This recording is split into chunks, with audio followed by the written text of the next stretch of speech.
사랑하는 우리 성도 여러분, 그래도 오늘이 신년 첫 번째 주일이고 새해지 않습니까? 인사합시다. 올해는 더욱더 성령 충만하시고 옆에 있는 분들에게 올해는 더욱더 잘 되시고 올해는 더욱더 신나는 태어나가 되십시오. 할렐루야. 성경을 읽다가 당황스러울 때가 있습니다. 여러분도 그럴 때가 있을 겁니다. 언제 그러시는가요?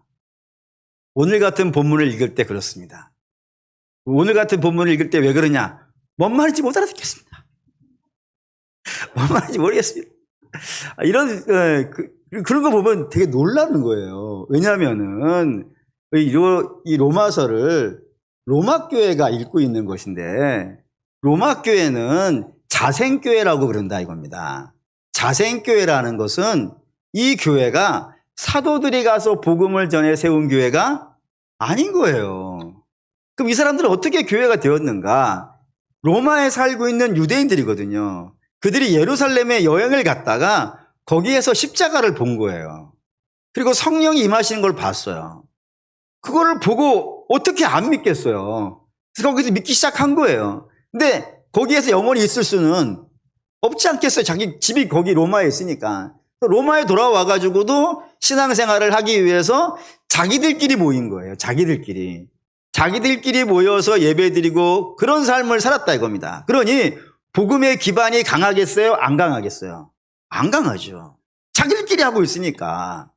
그러니까 복음에 대해서 잘 모르는 그런 교회이기 때문에 사도 바울이 복음을 알려주는 거거든요.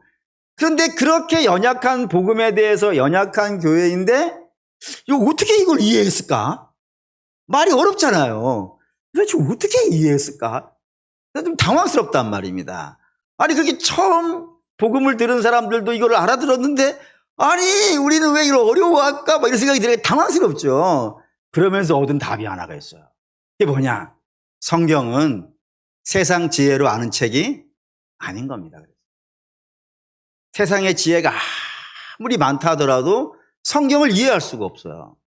성경을 이해할 수 있는 유일한 길은요, 성령께서 인도해 주시고 성령께서 조명해 주시고 성령께서 이끌어 주셔야 비로소 우리가 성경을 한 글자라도 이해해 갈 수 있지, 이게 자기 힘으로 안 되는 겁니다. 그런 의미에서 올해 사랑하는 우리 여러분들에게는 성령께서 함께하여 주셔서 하나님 말씀을 읽을 때 그 말씀을 밝히 깨달아 아는 역사 있으시기를 주의 이름으로 축원합니다. 어쨌든 우리는 오늘 성령의 조명 아래서 25절을 보도록 하겠습니다. 25절 읽을게요. 형제들아, 너희가 스스로 지혜 있다 하면서 이 신비를 너희가 모르기를 내가 원치 아니하노니 이 신비는 이방인의 충만한 수가 들어오기까지 이스라엘의 덜어는 우둔하게 된 것이니라 했습니다. 여기에 먼저 여러분이 보셔야 되는 게 너희가 모르기를 내가 원하지 않는다 그랬단 말입니다. 이런 문장을 우리가 뭐라 하느냐? 이중 부정문이라고 합니다. 이중 부정문이라는 것은 앞에도 부정적인 문장이 있고 뒤에도 있다는 것 아니겠어요? 모르기를 또는 원하지 않는 이런 식의 두 번에 걸쳐서 부정문이 붙어 있단 말입니다. 그렇기 때문에 부정문의 부정문은 뭐겠어요? 긍정문입니다. 2부 예배 나오시는 분들이 1부 예배보다 더 빨리 맞추셨어요. 부정의 부정이기 때문에 이중 부정이고, 그 이중 부정은 긍정인데 그것도 보통 긍정이 아니고요, 매우 강력한 긍정을 나타낼 때 이렇게 문장을 쓴다 이겁니다. 그러니까 너희가 모르기를 내가 원치 아니한다 라고 하는 말은 우리가 쓰는 말로 그냥 바꿔서 편안하게 말한다면 뭐라 하겠어요? 너희는 반드시 알아야 된다. 꼭 알아야 된다.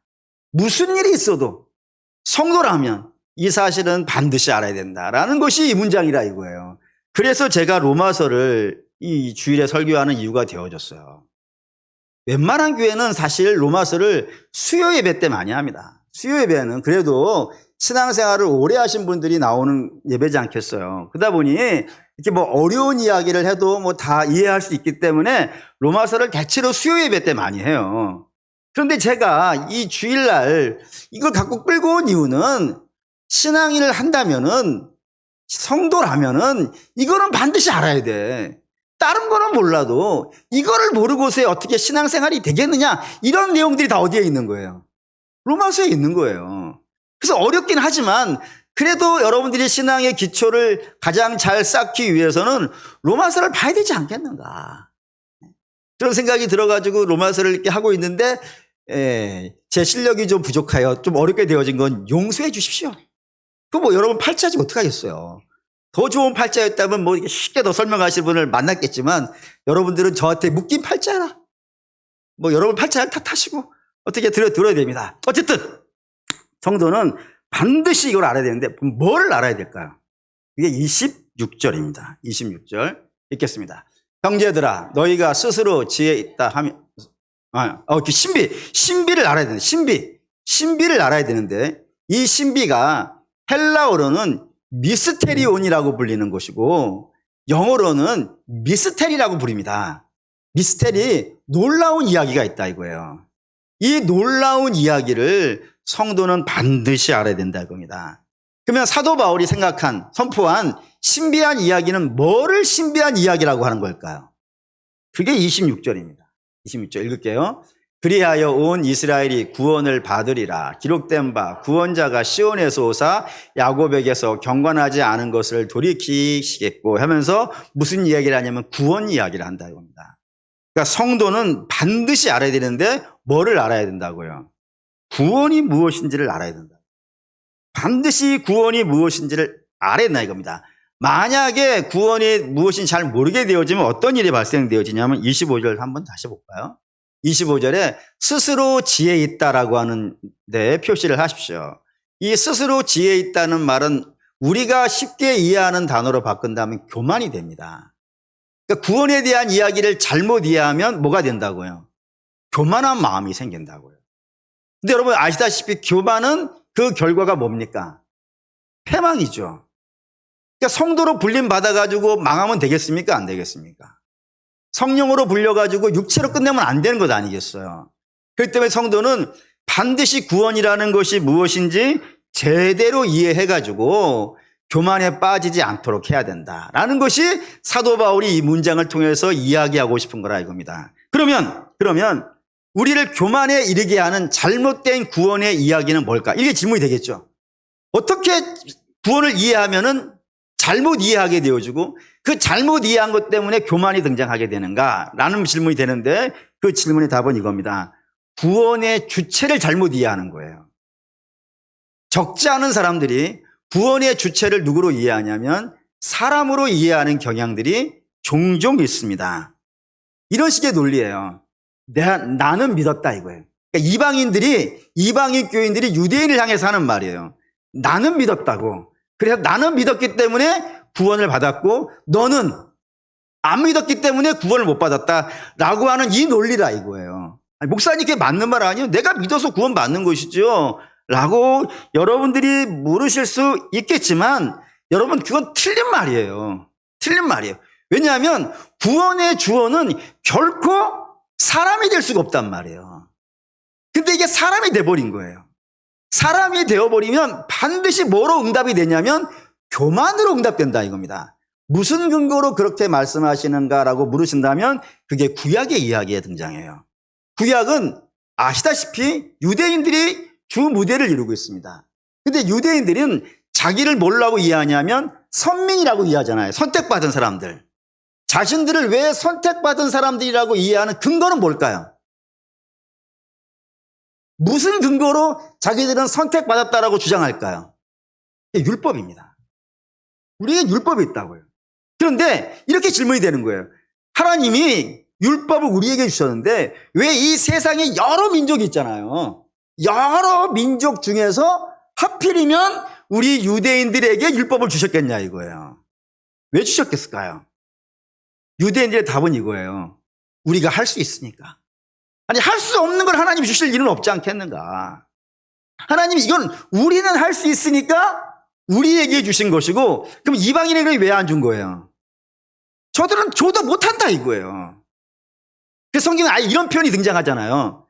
돼지와 개에게 진주 목걸이를 주면은 그 진주 목걸이를 어떻게 한다고요? 진흙탕에 넣어버리지 않냐. 쓸모없게 만들어버리지 않냐.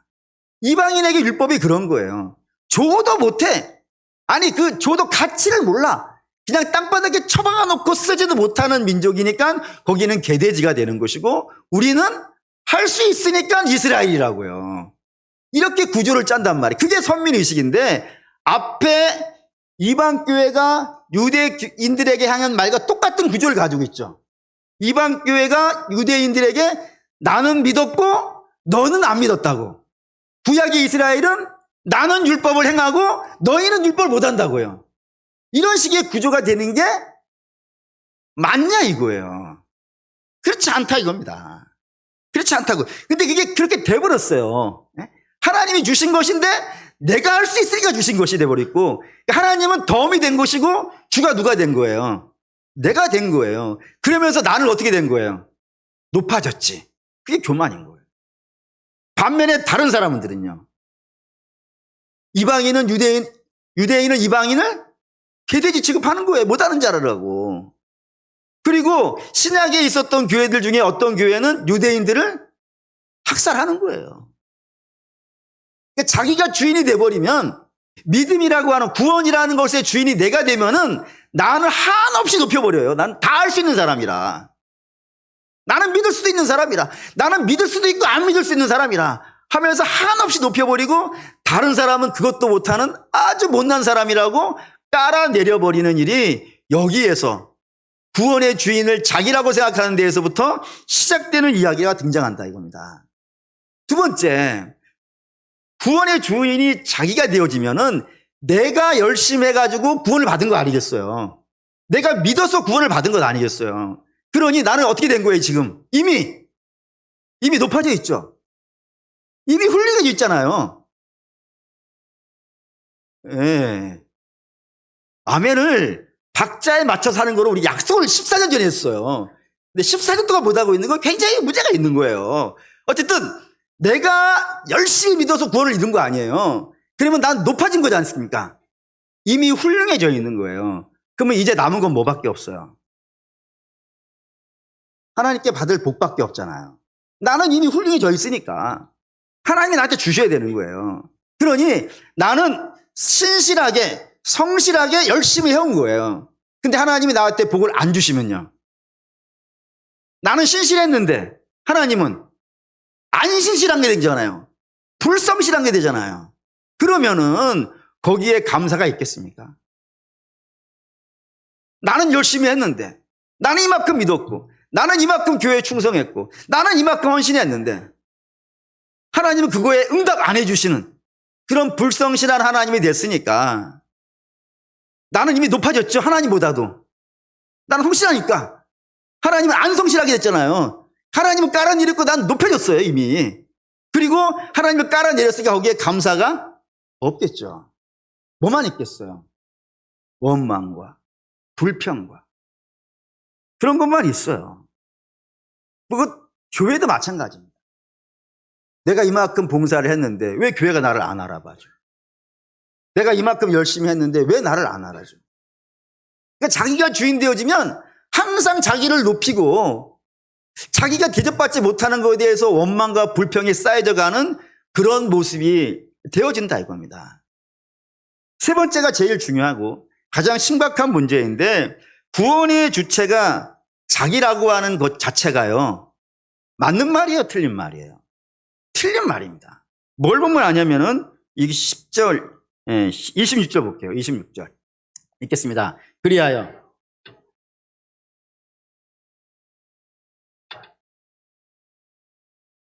구원자가 있다 이거예요. 우리가 구원을 받는 거예요. 구원자가 따로 있는 거예요.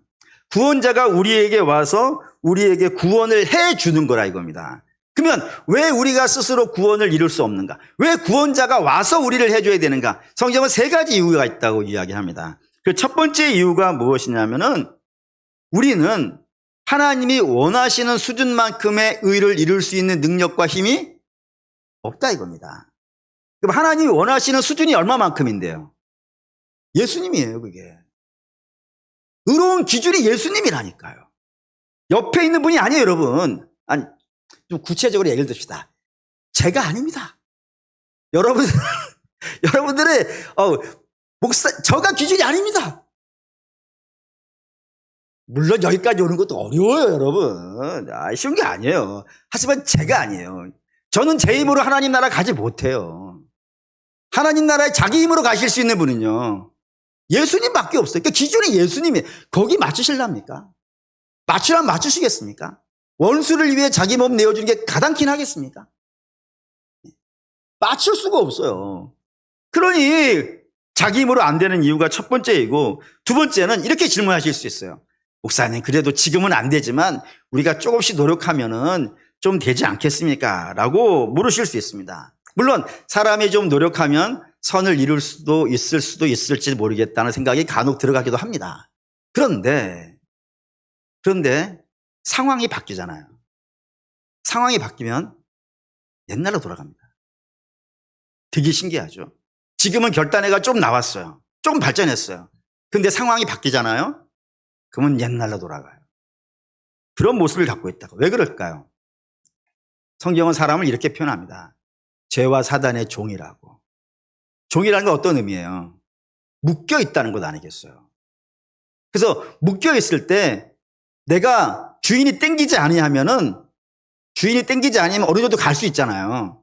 근데 갔다가 주인이 땡겨버리면요, 다시 끌려오는 거예요. 그러니까 죄와 사단이 주인이라 그러고 우리가 그의 종이라 그러면은 내버려 둘 때는 어느 정도 나가는 거예요. 그러다가 어느 순간 너무 많이 갔네 하고 탁 당겨버리면요, 다시 옛날로 돌아가는 거예요. 그래서 작심삼일이라는 건 사실 먼 이야기가 아닙니다.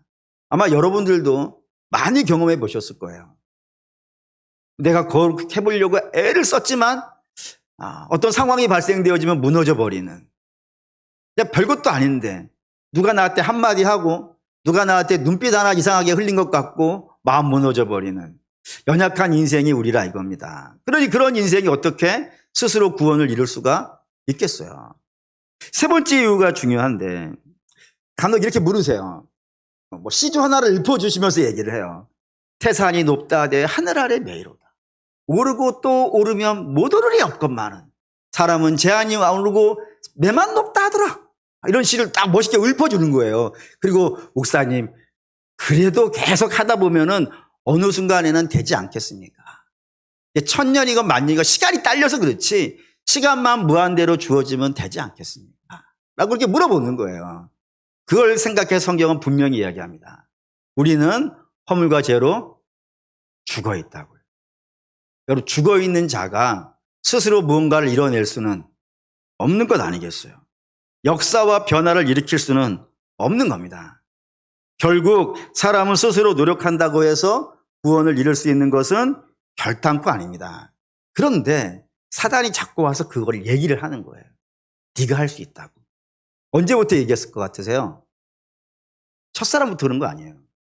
첫사람은 아담과 하와에게 와서 너 굳이 하나님 밑에 있을 거 뭐 있냐? 네가 하나님 하면 되지 않냐? 네가 하나님에서 너를 구원하면 되는 것 아니겠냐? 첫사람부터 계속해서 사단은 우리의 인생의 주인 되게 만들려고 무진장의 예를 써왔다 이거예요. 그래서 모든 것에 다 주인이 나게 되게 만드는 거예요. 그게 사단의 전략과 목표예요. 근데 거기서 무너지는 것 아니겠어요? 그러니 구원이라는 것, 잘못 이해하고 잘 이해하고는 건 사실 주어가 어디에 가 있냐였어요. 하나님이 주어인데 구원의 주인이 하나님이신데 그 하나님을 사람으로 옮겼을 뿐이란 말입니다. 사람으로 탁 옮겨놨더니 사람이 교만해지고 남은 깔보고 그리고 하나님 의지하지 않고 감사하지 않고 원망과 불평이 생기며 자기를 의지하고 하나님 말씀에 순종하지 않는 모습으로 다 바뀌어버리는 거예요. 그러니 이거 신앙하고 완전히 반대 아니겠어요? 신앙은 누구를 높이는 거예요?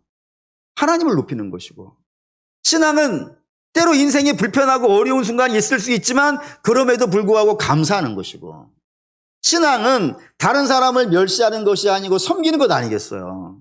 그러니까 신앙에 다 반대로 가는 게 다 어디서 출발한다고요? 내가 내 인생의 주인 되었을 때에 그런 일이 발생이 되어진다 이겁니다. 그러니까 구원을 내가 이루었어, 내가 믿었어, 내가 만들었어, 그렇게 주인이 내가 되는 순간에 모든 것들이 다 신앙의 반대쪽으로만 움직여 가게 되어져 있더라 이겁니다. 그래서 사도 바울은 구원 그렇게 이해하면 안 돼. 너희는 구원을 제대로 이해해야 돼. 하면서 무슨 얘기를 하냐면은 구원의 주어를 이야기하는 겁니다. 그 구원의 주어가 누구라고요? 하나님이라 이겁니다. 하나님이 우리를 구원해 주셨다고요. 그러면 하나님은 왜 우리를 구원하셨을까요? 우리에게 어떤 뭔가 남들하고는 조금이라도 다른 뭔가 선하고 아름다운 것이 그래도 눈꼽만큼이라도 있어서 구원하셨을까요? 라고 묻는 겁니다. 그럴까요? 아닐까요? 아닙니다. 뭘로 알까요? 그걸? 성경이 이렇게 씁니다. 30절에서부터 32절까지 보겠습니다. 있죠? 너희가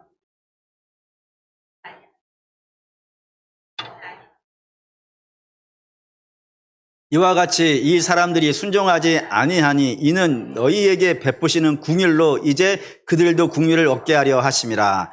하나님이 모든 사람을 순종하지 아니하는 가운데 가두어 두심은 모든 사람에게 긍휼을 베풀려 하심이라 했습니다. 세 절입니다. 30절, 31절, 32절. 세 절 안에 4번 등장하는 단어가 있는 거예요. 그럼 많이 등장한 거죠. 뭐라고요? 긍휼이라 이겁니다. 하나님께서 무엇으로 구원을 하셨냐면은 긍휼로 하셨다 이거예요. 그럼 여러분 이제 긍휼이라는 단어를 묵상하셔야 된다 이겁니다. 긍휼이라는 단어는 당연히 한자입니다. 어떤 한자냐면 이렇게 쓰여져 있는 한자입니다. 어렵죠? 네. 자, 눈 감고 써봅시다. 못 쓸 거예요. 이게 긍휼이라는 단어인데 앞에 긍자라고 하는 것은 불쌍히 여기다라는 뜻입니다. 그리고 훌자라고 하는 것은 나누어 주다라는 뜻이에요. 그러니까 구원은 불쌍해서 나누어 줬다는 거예요. 우리말로 그대로 읽으면은. 근데 그것 갖고는 사실 성경이 이야기하고 싶은 그 구원의 내용을 다 담을 수가 없어요.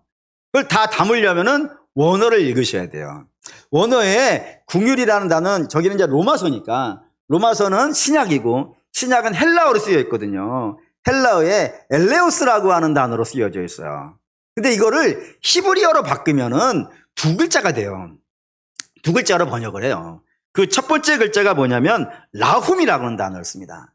이 라훔이라고 하는 단어는 어떤 뜻이냐면은 감정적으로 불쌍히 여기는 거예요. 그러니까 마음이 막 너무 안쓰러워가지고 막 불타오르는 안쓰러운 마음에 나오는 긍휼이에요. 그래서 가장 쉬운 우리나라 말로 바꾼다면 자비쯤 될 것 같아요. 근데 이 자비를 설명하는 가장 재미있는 이야기가 쉽게 이해하는 이야기가 요나서에 등장합니다. 요나서의 내용은 대체로 이렇습니다. 니느웨라고 하는 성읍이 하나가 있어요. 니느웨는 아수르라고 하는 성읍이고 아수르라는 나라의 성읍이고 거기가 이스라엘에게는 원수의 나라입니다. 왜 원수의 나라냐? 아수르라는 나라가 북이스라엘을 멸망시켰거든요. 그러니까 원수의 나라예요. 그런 원수의 나라는 어떻게 됐으면 좋겠습니까? 망했으면 좋겠습니다. 그것도 어떻게 망해야 되겠어요? 쫄딱 망해야겠어요. 그런 마음이 들죠. 사실은 들 수 있어요. 듭니다. 근데 하나님께서 요나에게 명하신 거예요.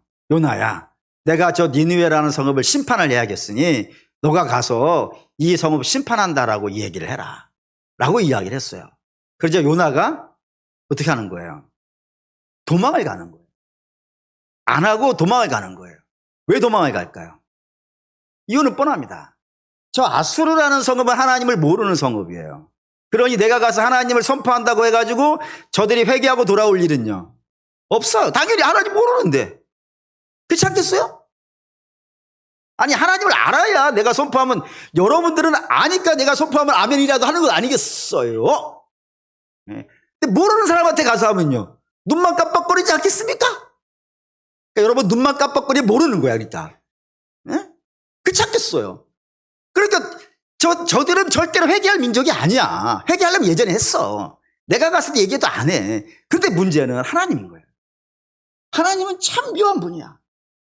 얼만큼 묘한 분인가 한번 볼까요? 요나서 1장 4장 1절에서 2절 읽겠습니다. 요나가 성내며 여호와께서 기도하여 이르시되 여호와여 내가 고국에 있을 때에 이러하겠다고 말씀하지 아니하셨나이까. 그러므로 내가 빨리 다시스로 도망하였사오니 주께서는 은혜로우시며 자비로우시며 노하기를 더디하시며 인애가 크시사 뜻을 돌이켜 재앙을 내리지 아니하시는 하나님이신 줄을 내가 알았습니다. 여기 이제 하나님 등장했죠. 하나님 어떤 분이라고요? 은혜로우시고 자비로우시며 노하기를 더디하시고 인애가 크신 분이라고요. 그러니까 내가 걱정하는 건 하나님이, 아니 저 민족이 회개할 일은 없어요. 그런데 하나님은 저들이 망하는 것도 원하시는 분 아니지 않겠어요. 그래서 나보고 가서 이야기하라 한 것인데, 그 말을 듣고 만에 하나라도 어떤 한 사람이 하나님 저를 불쌍히 여겨주세요, 아니 안 그럴 거야, 분명히 안 그럴 거라 하긴데, 혹시라도 억만 분의 하나라도 그런 사람이 하나가 탁 등장하면은 하나님은 은혜로우시고 자비하시고 노하기를 더디하시고 인애가 크신 분이라 용서해 버릴까 봐 내가 염려가 돼가지고, 내가 하나님께 빌미를 안 드리려고 도망간 건데 실제로 됐잖아요. 내가 안 와야 되는 건데 왔어요 라고 막 따지는 거란 말이에요. 그래서 하나님이 이렇게 답을 하셨어요. 요나서 4장 10절에서 11절 읽겠습니다. 여호와께서 이르시되 내가 수고도 아니하였고 재배도 아니하였고 하룻밤에 났다가 하룻밤에 말라버린 이 박농쿨을 아끼거든. 하물며 이 큰 성읍 니느웨에는 좌우를 분별하지 못하는 자가 12만 명이요 가축도 많이 있나니 내가 어찌 아끼지 아니하겠느냐 하시니라. 이 분별이라는 단어에다가 쭉쭉쭉 줄을 걷는 겁니다. 좌우 분별도 못하니까, 여러분 좌우 분별도 못하는 민족이 의가 있겠어요 없겠어요? 뭐라도 있어야 뭐 분별이라도 해야 옳고 그름을 알 거 아니겠어요? 그러니 분별도 못하는 자들이라면은 거기에 무슨 의가 있겠어요? 아무 의도 없단 말입니다. 그럼에도 불구하고 하나님 그들을 어떻게 하신다고요?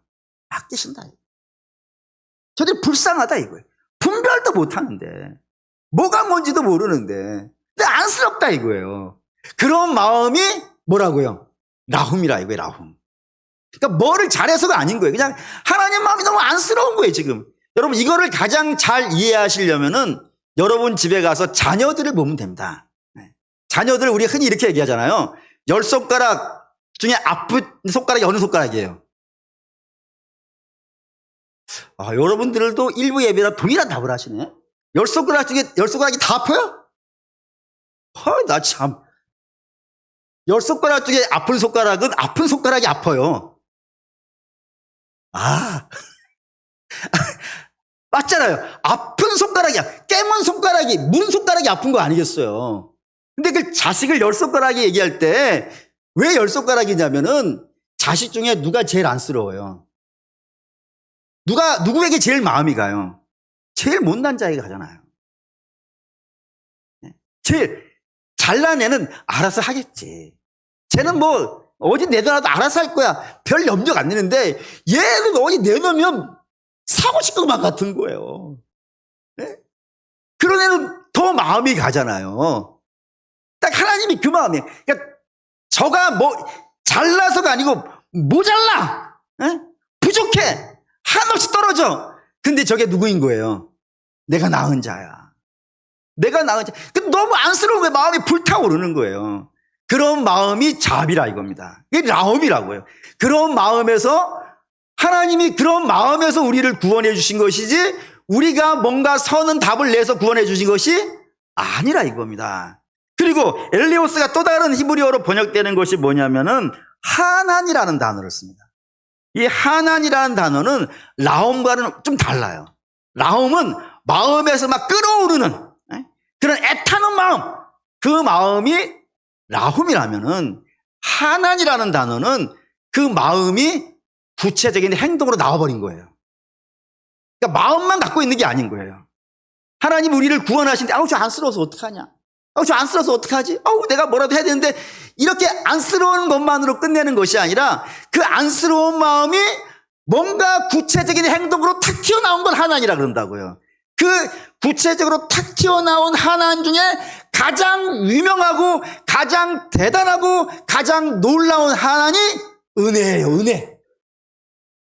그 은혜가 뭐예요 여러분? 아들을 내어주신 거예요. 아들을 내어주신 거예요.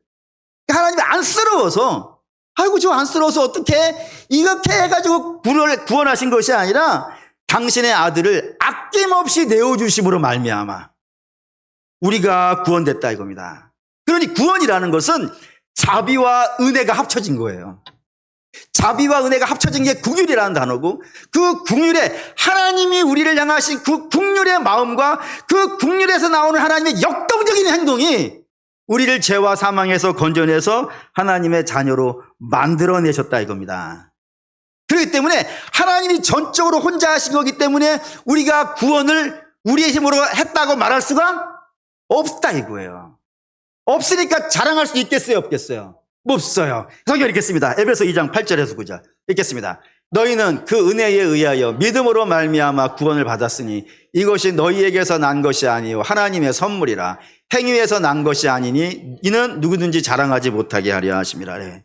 세상에 다른 신이 없지만 뭐 세상에서 이렇게 말을 하니까 그런 모든 신들의 공통점이 있어요. 그러니까 종교라고 하는 건 구원이라는 걸 설명하지 않고서는 종교라고 하지 않아요. 그러니까 어떤 것이든지 종교라고 하면 당연히 거기 뭐가 있어요?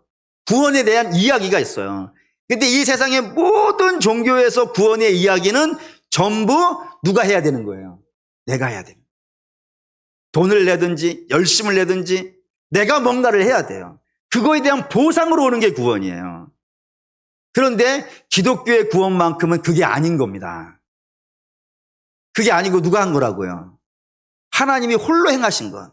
하나님의 그 라훔과 하나님의 결과물로 우리에게 값없이 주어진 것이 구원이라 이겁니다. 그래서 믿음으로 말한다면 내가 믿은 게 맞아요. 그런데 내가 믿은 것은 하나님이 나로 하여금 믿게 하신 거야. 나로 하여금 믿게 하셔가지고 그리고 그 믿음을 가지고 우리를 구원해 주시는 걸로 쓰니 굉장히 신비롭지 않아요. 그래서 세상 사람들은 이걸 이해를 못해. 그래서 기독교에 구원하면 말도 안 되는 소리라고 해요. 어떻게 죄인이 구원을 받아? 어떻게 아무것도 안 했는데 구원을 받아? 이해가 안 돼. 라고 이야기하는 거예요. 근데 그게 기독교의 신비의 구원의 신비. 세상을 이해하지 못하는 하나님이 우리를 향하신 그 끝없는 사랑에 발동하여 아들을 내어주시는 거로 말미암아 구원하시는 그런 이야기가 기독교의 구원이기 때문에 신비라 그런단 말입니다. 이 신비를 가지고 구원의 신비를 가지고 사도 바울이 이 유대인의 구원대 이야기하는 거예요. 유대인이 지금은 구원 받게 했어요. 왜? 저들이 안 믿어. 저들의 불신과 잘못으로 인하여서 구원 받게 했어. 하지만 그 구원 받게 있는 것이 영구적으로 구원 받게 있는 것이 아니라 일시적이야.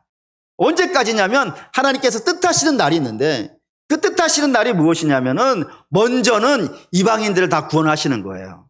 이방인의 구원의 수를 다 채우는 거예요. 그리고 나서 이 유대인들을 구원하시는 것이 하나님이 가지고 계신 계획이라. 근데 그 이때에 유대인들이 구원받을 때도 구원받는 조건은 저들이 율법을 행했느냐 안 행했느냐가 아니라 이방인 너희가 구원받았던 그 조건하고 어떻다고요? 똑같다고. 너희 어떻게 구원받았어? 우리가 뭘 해서 구원받은 것이 아니라 하나님의 궁일로 말미암아 구원받았듯이 저 유대인들도 하나님의 때가 되어지면, 그렇다고 해서 모든 유대인을 다 말하는 것은 아니고 항상 구원이라는 건 택함 받은 자 아니겠어요? 택함 받은 자를 하나님께서 구원하실 때 저들이 무엇을 행했느냐, 저들이 예수님의 몸에다 십자가 박았냐 안 박았냐 이걸 따지지 아니하고 전부 다 뭘로 하신다고요? 하나님의 그 궁휼하심으로, 그 불쌍히 여기심으로 말미암아 구원을 할 것이다. 그러니 이런 이야기가 된 겁니다. 로마서 11장 29절 읽겠습니다. 하나님의 은사와 부르시면은 후회가 없으십니다. 예. 하나님이 부르실 때는 후회가 없다. 다시 말해서 아이고 저 화상, 내가 저거 알았으면 내 구원하지 않는 건데, 이런 말을 하나님은 안 하신다 이거. 왜? 알고 하셨으니까. 저게 화상인지 알거든요. 우리는 모르니까 고민하는 거지. 아이고 저거 죽겠네. 이건 우리니까 그러는 것이고, 하나님 저게 화상인지 안다고요. 화상, 수상 뭐 다 뭐 마찬가지예요. 아신다 이거예요. 근데 왜 아시는 거예요?